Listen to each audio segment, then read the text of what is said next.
오늘은 본문의 말씀을 통하여 아브라함의 순종이란 주제로 말씀을 나누도록 하겠습니다. 여러분, 아브라함은 믿음의 조상인 동시에 순종의 조상이라고 해도 과언이 아닐 정도로 그는 믿음과 순종이 뛰어났던 사람입니다. 하나님께서 본장에 나오는 것처럼 그 독자 이삭을 하나님께 바치라고 시험하실 때도 아브라함이 하나님께 순종함으로 하나님의 시험 테스트에 합격했습니다. 그래서 아브라함은 여호와 이레의 복을 받게 된 것입니다. 본문 12절은 이렇게 말씀합니다. 사자가 이르되 그 아이에게 내 손을 대지 말라. 그에게 아무 일도 하지 말라. 내가 내 아들 독자라도 내게 아끼지 아니하였으니 내가 이제야 내가 하나님을 경외한 줄을 아노라고 했습니다. 이렇게 그 독자 이삭도 아낌없이 바칠 수 있는 마음, 그 순종하는 마음으로 인하여 하나님께 인정받게 된 것입니다. 또 14절에 이렇게 말씀합니다. 아브라함이 그 땅의 이름을 여호와 이레라 했으므로 오늘까지 사람들이 이르기를 여호와의 산에서 준비되리라 라고 했습니다. 이처럼 그 믿음으로 순종하였기에 하나님이 준비하시고 모든 것을 공급하시는 그러한 여호와 이레의 은혜를 받은 것입니다. 그렇다면 하나님께서 아브라함에게 이삭을 바치라고 했을 때 아브라함은 어떻게 순종했을까요? 그 하나님의 테스트에 아브라함이 어떻게 순종하고 어떻게 믿음으로 행했냐고 그것을 우리가 돌아보고자 합니다. 첫째로 아브라함은 즉시 순종했습니다. 3절에 보면 아브라함이 아침에 일찍 일어나라고 했습니다. 그러니까 하나님이 그날 밤에 아브라함의 꿈에 나타나셔서 뭐라고 하시죠? 내 아들 독자의 이삭을 내게 바쳐라 라고 하십니다. 밤에 그렇게 하고 하루에 그 말을 들은 아브라함이요, 밤새 잠을 잤겠습니까? 많은 고민을 했겠죠. 그런데 그런 고민을 하고 그런 아픔이 있을지라도 그는 다음날 아침 하나님의 명령을 받은 그 즉시 새벽에 일어나 떠남으로 하나님께 순종한 것입니다. 여러분, 하나님께서 우리에게도 명령하셨거나 감동을 주실 때 즉시 순종하시기 바랍니다. 그러면 그만큼 갈등의 솔지나 불순종할 확률이 없어지고 적게 됩니다. 반면에 그 감동과 하나님의 명령을 들었음에도 불구하고 조금만 하루 이틀 지내다 보면 어떻게 될까요? 순종하지 못하게 됩니다. 여러분, 베드로가 주님께서 베드로에게 그것을 버리고 나를 따르라 라고 하셨을 때 어땠습니까? 다 따르고 즉시 그 모든 것을 버려두고 주님을 따르더라 라고 했습니다. 여러분, 베드로는요, 물론 못 배우고 어부였지만 이 배 창고도 있고, 여러분 선주 군사니까 아시나요? 선주들 부장거 아시나요? 배 한 4-5척만 있으면 준재벌이에요. 준재벌 보니까 그렇습니다. 그런데 베드로는요, 먹고 사는 데는 전혀 문제가 없었어요. 이 배를 놓는 선창 창고도 있었고요, 배도 갖고 있었고 먹고 살기 충분했어요. 아니, 넉넉하다고 할 정도로 그런 사람이었음에도 불구하고 주님께서 그것을 버리고 나를 따르라 라고 하셨을 때 그는 즉시 순종했기 때문에 주님을 따랐던 것입니다. 만약에 베드로가 주님 잠깐만요, 하루 지나, 그럼 어땠을까요? 쉽지 않을 텐데 이렇게 생각했을 것입니다. 이틀 지나면 어떻게 됐을까요? 어려울 것 같아. 3일 지나면 어땠을까요? 주님, 제가 조금만 더 만들어 놓고 조금만 더 키워놓고 조금만 더 해서 이 선창 한 10개, 20개 만든 다음에 그때 따를게요. 아마 이랬을 거예요. 그런데 즉시 순종했기 때문에 그가 말씀에 순종하고 사람을 낚는 어부가 된 것입니다. 여러분, 아나니아 삽비라를 보세요. 그들이 누가 땅 팔아서 바치라고 했나요? 아니잖아요. 이것을 팔아서 절반을 바친다라고 했는데 어땠습니까? 그걸 팔아 즉시 가지 않고 집에 와서 1시간, 2시간 하루 지나고 났더니 아까운 마음이 들어서 그 절반이 아닌 일부를 바쳤다고 그렇게 거짓말을 하는 불순종을 한 것입니다. 여러분, 바라건대 우리 서부중앙의 모든 성도님들은 하나님이 내게 말씀하실 때 무엇을 명령하시는지 즉시 순종할 수 있는 믿음의 사람이 되시기 바랍니다. 둘째로 아브라함은 타협하지 않고 온전히 순종했습니다. 3절 중반에 이렇게 말합니다. 하나님이 자기에게 일러준 곳으로 가더니라고 했습니다. 그러니까 아브라함은 말씀대로 아침 일찍 모리아 산을 향해 살아와도 누구와도 상의하지 않고 하나님이 알려준 그곳을 향해 그냥 묵묵히 갔다는 것입니다. 여러분, 그렇다면 아브라함이 왜 살아와도 누구와도 상의하지 않았을까요?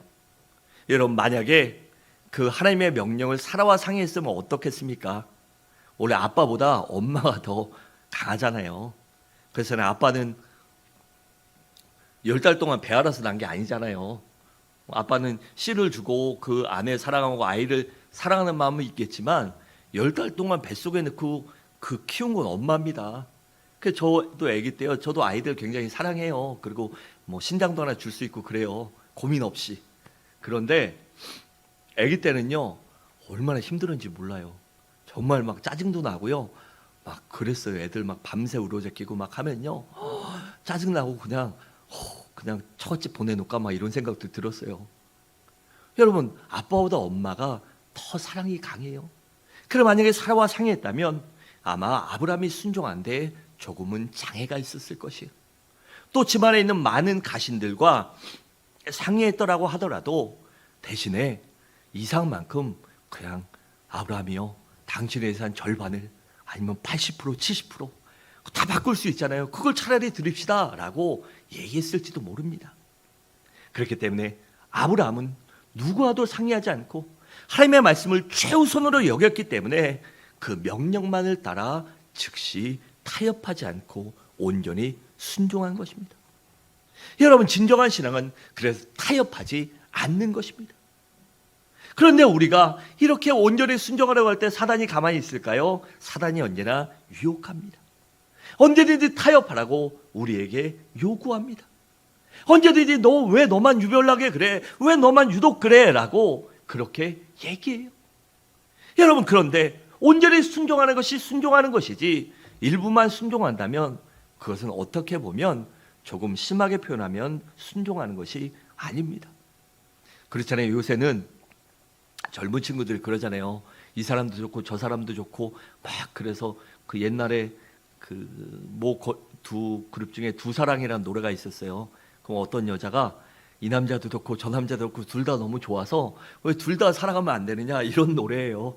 여러분, 그런데 온전한 사랑은 제가 만약에요 저희 아내 여기 있는데 저희 아내 아직도 사랑해요. 사랑합니다. 이렇게 왜 반응이 없으시죠? 사랑하지 않는 것 같으세요? 사랑해요. 저희 아내도 반응이 없네요. 제가 사랑하는 걸 못 믿나 봐요. 근데 제가 만약에 뭐 다른 A라는 여자도 좋아하고요, B라는 여자도 좋아하고 C라도 여자는 사랑해서 난 모든 여자를 다 사랑해 이러면 어떨까요?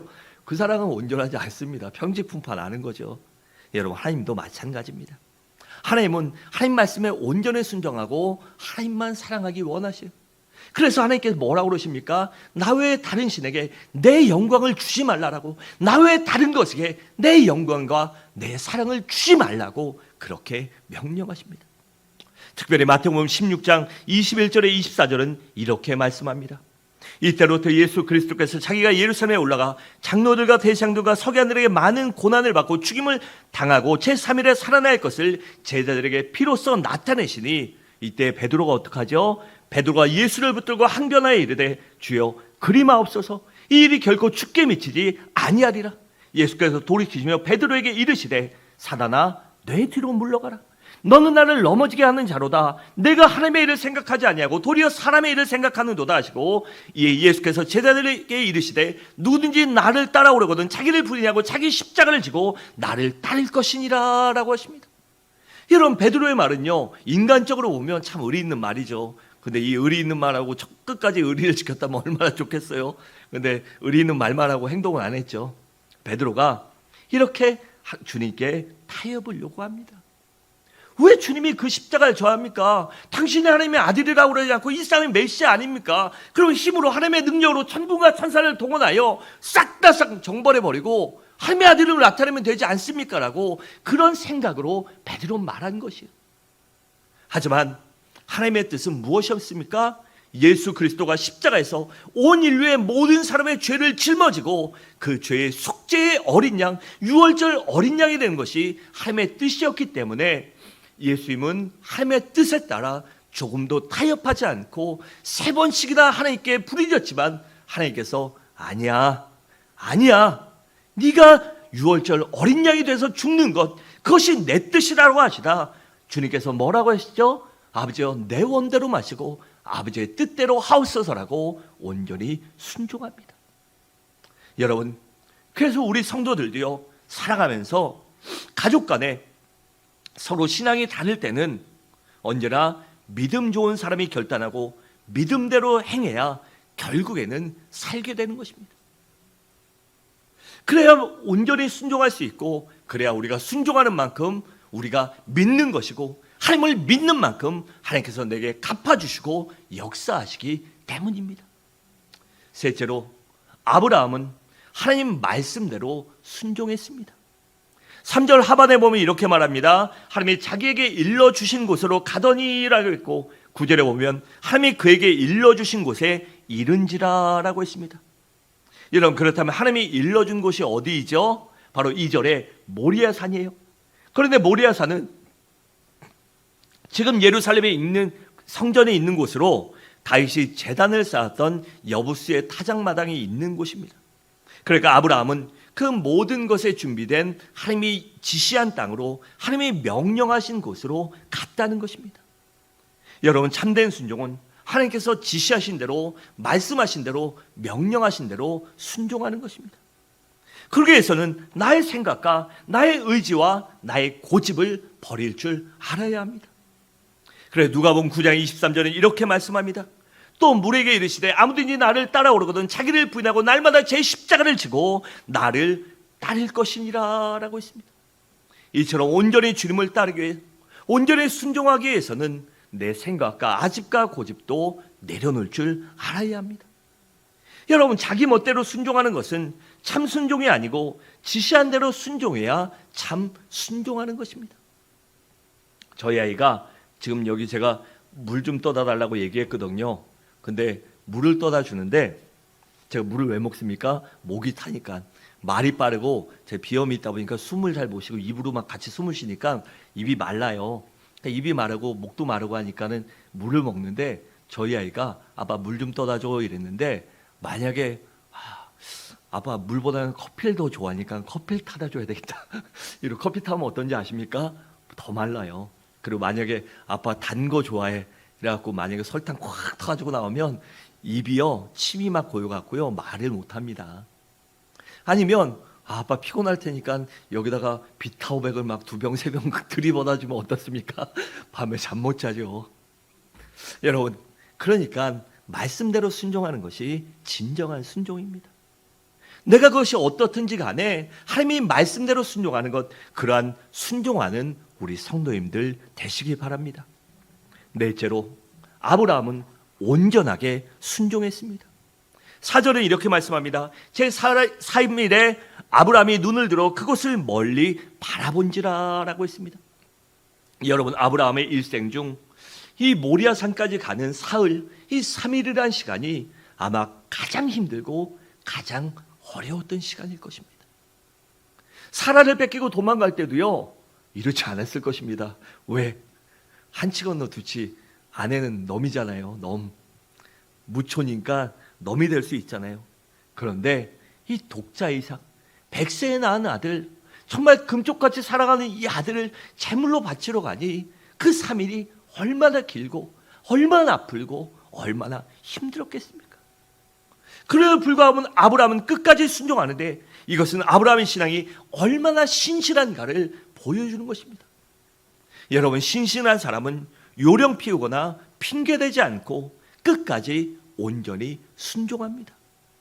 여러분, 우리 주님을 보세요. 마지막 십자가에서 죽으시기까지 하나님께 복종하셨습니다. 빌립보서 2장 5절은 이렇게 말씀합니다. 너희 안에 이 마음을 품으라, 그리스도 예수의 마음이니라고 했고, 8절에 보면 사람의 모양으로 나타나사 자기를 낮추시고 죽기까지 복종하셨으니 곧 십자가의 죽으심이라고 했습니다. 그러니까 우리 성도들이 어떤 마음을 품어야 돼요? 그리스도 예수님께서 하나님께 죽기까지 복종하신, 그렇게 온전하게 순종하신 그 마음과 믿음을 가져야 한다는 것입니다. 여러분, 끝까지 온전히 순종하는 신앙이 아름다운 신앙이고 하나님께 인정받을 수 있는 신앙입니다. 여러분 한번 생각해 보세요. 뭘 하는데 처음엔 막 용두사미처럼 했는데 가다가 우야무야되고 없어지면 어떻습니까? 어떨 때는요 안 하니만 못합니다. 안 하니만 못해요.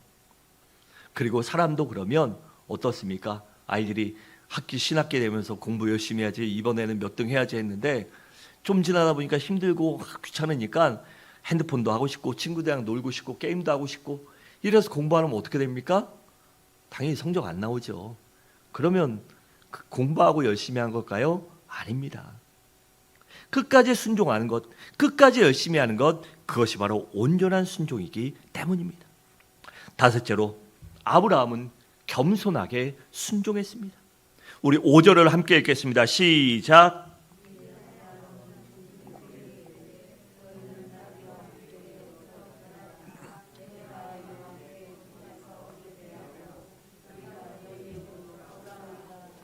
아멘. 그러니까 모리아산까지 가면서 종들과 함께 제사에 쓸 모든 것들을 가지고 갔는데 그 산에 올라갈 때는 종들은 아래 머물게 하고 아브라함과 이삭 단둘이 올라간 것이요.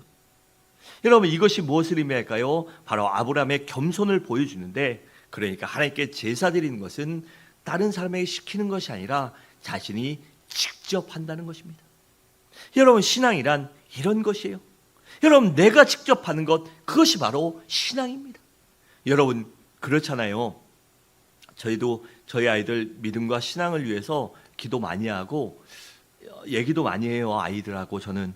근데 아이들이 가끔씩 그 신앙에 대해 의문을 가질 때가 있어요.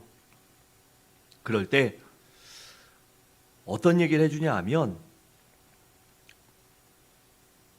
살아온 얘기도 하고 신앙의 얘기도 하고, 또 그렇지 안 될 때는 네 아빠가 목사야, 근데 니네가 그러면 되겠냐? 본의 안 돼. 그러면 애들이요 그냥 아빠가 그럼 창피해서 어떻게 사냐 이러면 그냥 지금까지는 그래요, 그냥 알았어요. 뭐 솔직히 이해가 되는지 진짜 믿는지 진짜 구원의 확신인지 솔직히 모르겠어요 얘기는 하는데, 그건 그렇잖아요 여러분. 뭐 이 자리에 앉아 계시다고 다 구원 받았다고 할 수는 없는 거예요. 주일에 교회 온다고. 그 구원의 확신이 있는지는요 자신이 알아요, 확실히. 그리고 주님 나라에 가봐야 아는 것입니다. 그리고 내가 열심히 주님 위해 죽어라 했는데 어떨 때는요 그게 나를 위해서 한 걸 수도 있습니다. 그리고 하나님 요리 열심히 하고 그 영광을 자기가 다 가로채는 분도 있어요. 그러면 하늘나라에 가보면요 없어요, 없어. 그때 가봐야 아는 것입니다. 그런데 우리가 그렇지 되지 않기 위해서는 바로 겸손하게 끝까지 순종해야 합니다. 우리가 예배드리는 대상이 누구입니까? 바로 만왕의 왕 하나님이십니다.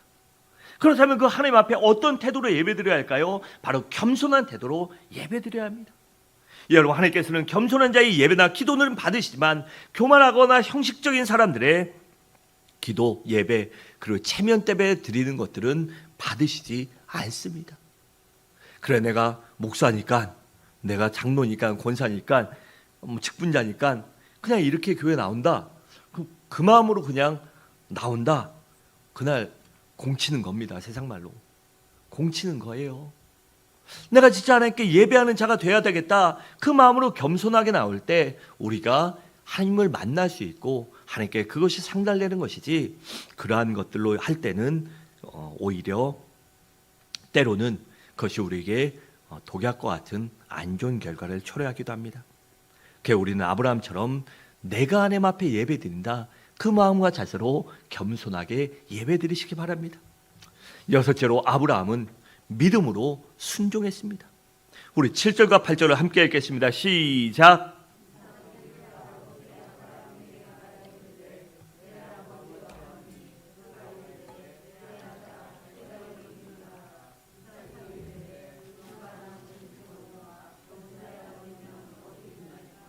아브라함이 이르되 내 아들아 번제할 어린 양은 하나님이 자기를 위하여 친히 준비하시리라 하고 두 사람이 함께 나아가서 아멘. 그러니까 이삭이 아버지 아브라함에게, 아버지 왜 재물은 안 갖고 가요? 왜 짐승은 안 갖고 갑니까? 라고 묻자 아브라함이 하나님께서 친히 준비하실 것이다 라고 그렇게 대답합니다.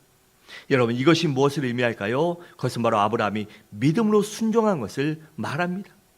여러분, 하나님께서 반드시 이삭을 통해 자손을 번성케 해주시겠다고 약속하셨기 때문에 이 이삭을 반드시 살려주실 것을 그가 온전히 끝까지 믿은 것입니다. 여러분, 이 아브라함의 믿음은 정말 대단히 놀라운 믿음입니다. 바로 아브라함 부활의 믿음, 부활의 신앙을 가졌기 때문입니다.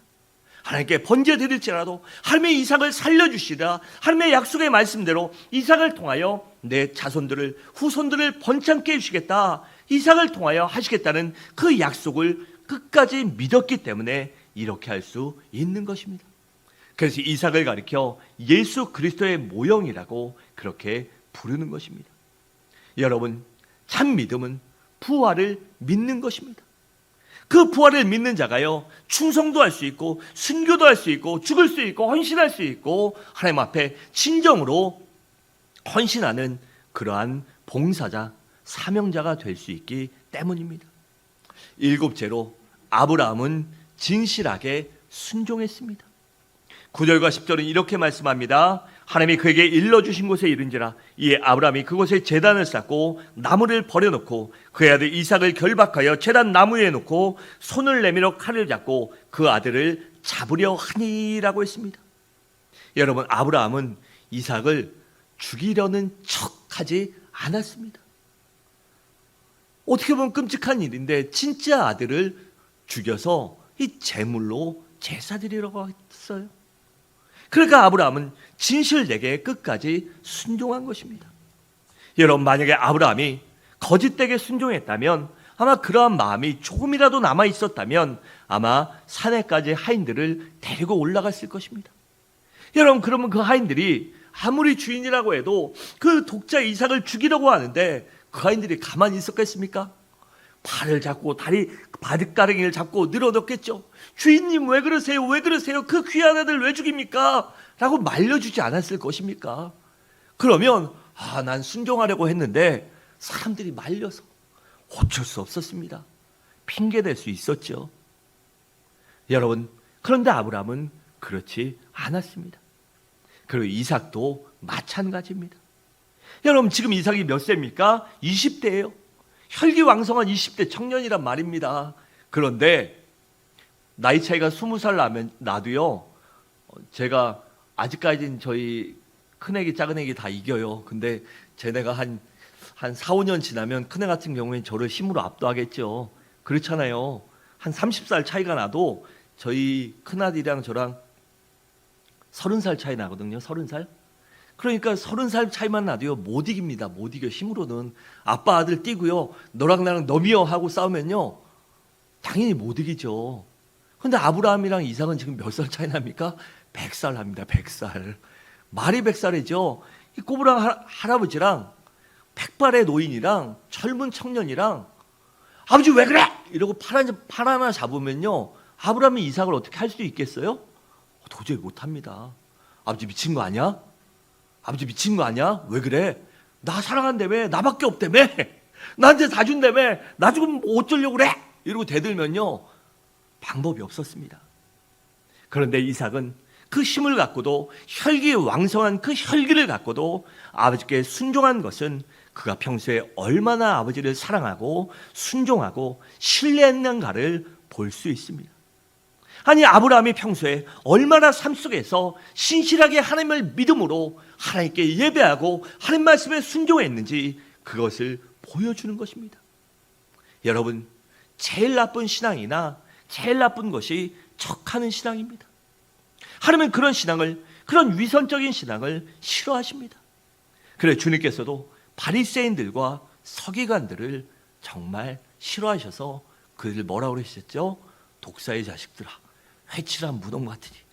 그때 당시에 제일 끔찍한 말로 하신 겁니다. 주님이 막 욕할 수 없잖아요. 육두문자 날릴 수 없잖아요. 그러니까 가장 심각하고 끔찍한 말로 이 독사의 자식들아, 즉 사단 같은 놈들아 라고 말씀하신 것입니다. 여러분, 우리도 그래서 이 척하는 신앙이 아니라 진실한 신앙이 돼야 합니다. 여러분, 야곱이 왜 약복강에서 이 환도뼈가 부러졌을까요? 그것은 그 행동 따로 기도 따로 했기 때문입니다. 그가 만약에 하나님이 그를 갑절의 축복을 주셔서 이 라반의 집에 있을 때 하나님이 이삭을 축복하시고 야곱을 축복하시고 라반의 것을 라반이 속이니까 뺏어서 다 야곱에게 주셨다고 하잖아요. 그때도 야곱이 하나님을 믿었습니다. 그리고 떠날 때도 하나님이 알려주셨을 때도 이 라반의 아들들, 그러니까 뭐라고 그러죠? 매형 아니고 매형이라고 그러나요? 매형, 매제들이 이 조금 뭔가 위협을 느꼈을 때 도망갈 때도 믿었습니다. 하나님 그걸 믿었어요. 그런데 그는 믿었는데 끝까지 신뢰하지 않고 끝까지 믿지 않고 온전히 신뢰하지 않고 순종하지 않았기 때문에 그가 그 형이 찾아오는 걸 보고 약복강에서 목숨을 걸고 기도하다가 결국에 환도뼈가 부러짐으로 자신의 아집과 교만과 차와 모든 세상의 악한 것들을 끊어버릴 수 있었던 것입니다. 우리도 그러한 위기와 위험을 당하지 말고 먼저 하나님께 순종함으로, 척하는 신앙이 아니라 진정으로 순종함으로, 진정으로 하나님을 섬김으로 하나님께 인정받는 여러분들 되시기 바랍니다.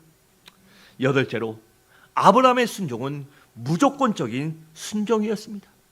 우리 11절과 12절을 함께 읽겠습니다. 시작.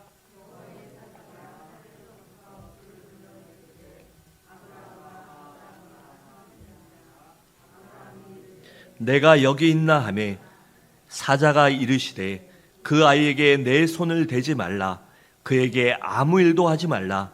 내가 내 아들 내 독자까지도 내게 아끼지 아니하였으니 내가 이제야 내가 하나님을 경외하는 줄을 아노라. 아멘. 여러분, 순종에는요 이유가 없습니다. 핑계도 없고요 무조건적일 뿐입니다. 그렇다면 왜 하나님 앞에 무조건 순종해야 할까요? 그것은 그 정도로 하나님이 전지전능하신 분이기 때문입니다. 그리고 그 하나님을 절대적으로 신뢰한다면 그 하나님 말씀에 진짜 끝까지 절대적으로 순종해야 하는 것입니다. 여러분, 만약에 하나님을 전폭적으로 신뢰한다면 무슨 이유가 필요하고 무슨 핑계가 필요하고 얘기할 것이 무엇이 있겠습니까? 여러분, 베드로의 순종이나 여호사밧이나 눈먼 소경도 한번 생각해 보십시오. 그리 말씀을 받았을 때 그 말씀에 의문 가는 말씀이었죠.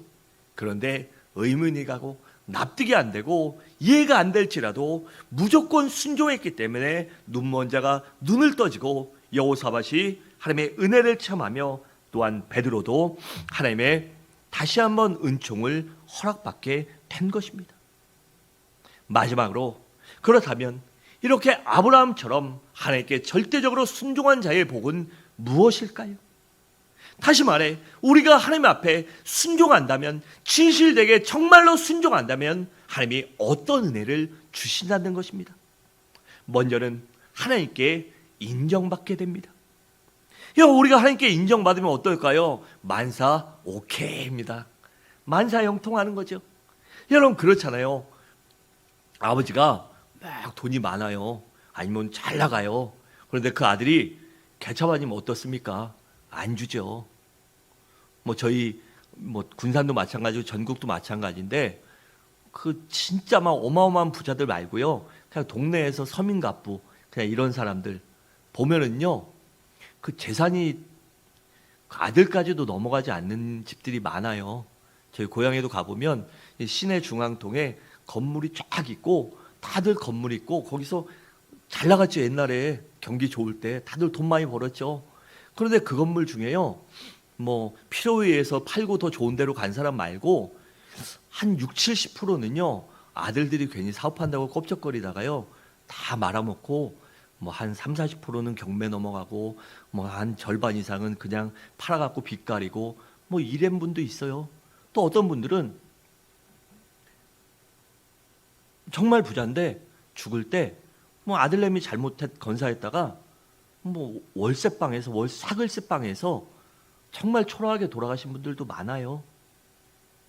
여러분, 그런 사람에게 하나님이 뭘 주시겠습니까?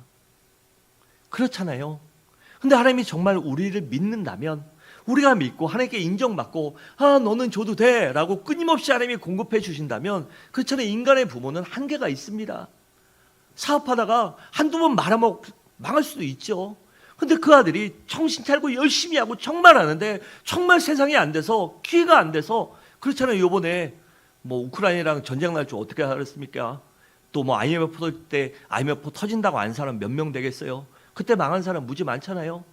경기가 호황이니까 사업을 확장했어요. 빚내서. 근데 IMF 빵 터지고, 그때 당시에 대기업들이 구조조정하고 중소기업 후려쳐가지고 다 흡수하는 그러한 시대였으니까 뭐 힘없는 사람은 뺏기죠.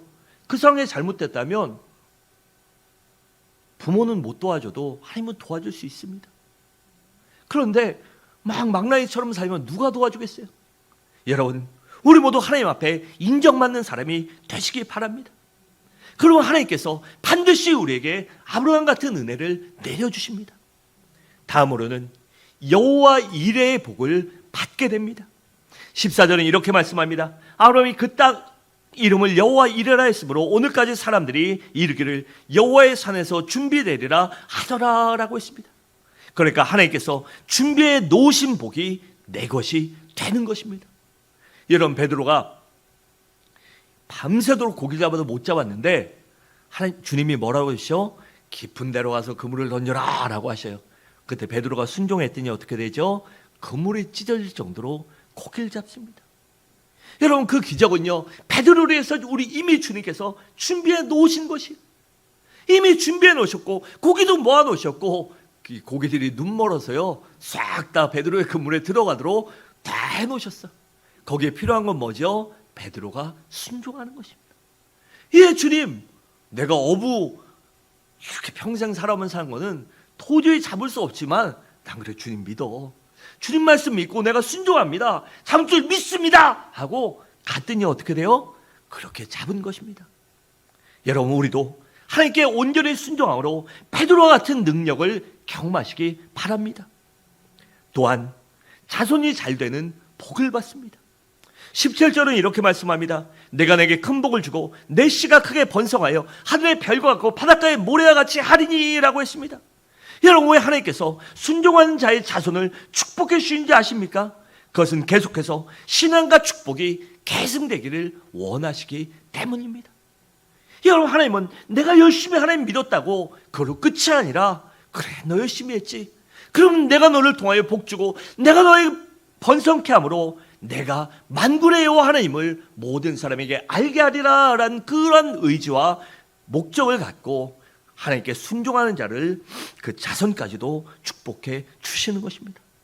바라는데 우리 모두 아브라함같이 순종함으로 아브라함같이 자손이 잘 되는, 번성케 되는 축복 또한 누리시기 바랍니다. 또한 승리의 복을 받게 됩니다. 17절 하반절은 이렇게 말합니다. 내 씨가 그 대적의 성문을 차지하리라 라고 했습니다. 여러분, 이 말이 무슨 말입니까? 내 자손들이 너희의 대적들, 내 자손들의 원수들, 그 대적들의 성문, 즉 모든 것을 빼앗아 그것을 얻게 된다. 그러니까 내 자손들이 승리하게 된다는 것입니다. 바라는데 우리들도 이러한 은혜를 받는 여러분들 되시기 바랍니다. 나 때문에 내 자녀가 잘못되는 것이 아니라 솔로몬과 그 잘못된 왕들처럼 그들의 죄로 인하여 그들과 그들 자신과 자녀와 이웃들이 피해보는 것이 아니라 다윗처럼, 아브라함처럼 순종하로 말씀을 믿음으로 하나님께서 나 때문에 내 자녀까지 복 주시는 그러한 축복의 통로, 축복의 조상이 되시기 바랍니다. 마지막으로 우리가 축복의 통로, 축복의 주인공으로 쓰임받게 됩니다. 18절은 이렇게 말씀합니다. 내 씨로 말미암아 천하 만민이 복을 받으리니 이는 내가 나의 말을 준행하였음이라 하셨다라고 했습니다. 그러니까 순종하면 내 자신이 복을 받을 뿐 아니라 나 때문에 내 주변 사람들도 복을 받게 된다는 것입니다. 그래서 다른 사람들로 인하여 존귀함을 받게 되는 것입니다. 여러분, 우리 주변에 잘 보세요. TV 보면 뭐 서민갑부 막 이런 데 나오는 분들 뭐 어떻습니까? 그 사람 하나 잘 돼가지고요 식구들 다 먹여 살립니다. 그렇잖아요. 하나 잘 되면요 그 식구들까지, 사돈의 팔촌까지요 다 잘 되는 거예요. 그 사람 때문에 많은 사람들이 유익을 받게 됩니다. 여러분, 우리도 그러한 믿음의 사람이 되시기 바랍니다. 그래야 하나님께 영광 돌리고 하나님이 하셨다라는 그 이름을 드높일 수 있는 우리 모든 성도님들 되시기 바랍니다. 사랑하는 성도 여러분, 말씀 마치겠습니다. 우리들도 견딜 수 없는 시련과 역경을 잘 극복하며 끝까지 말씀에 순종함으로 하나님께 예배드리길 즐겨하고 부활을 믿는 온전한 재림의 신앙을 소유합시다. 그래야 아브라함처럼 하나님의 은혜를 체험하는 서부중앙의 귀한 성도님들 되시기를 주님의 이름으로 간절히 축원합니다.